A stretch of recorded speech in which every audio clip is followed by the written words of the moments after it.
ప్రదేశం ఇది. ప్రశాంతంగా దూరం నడిచినా కూడా చాలా ప్రశాంతంగా ఉంది. సువార్తకాన్ని వచ్చాము మేము ఇటు. కొండల ప్రదేశం అండి, చాలా చక్కగా ఉంది. మధ్యలో రోడ్డు ఉంది, చుట్టూ కొండలు. ఎటు చూసిన కొండ ప్రదేశం.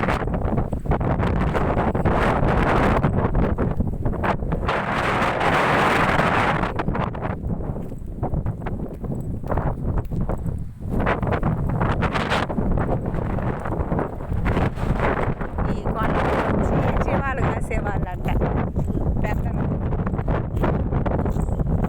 చాలా బాగుంది, చక్కగా ఉంది ఈ ప్రదేశం అయితే.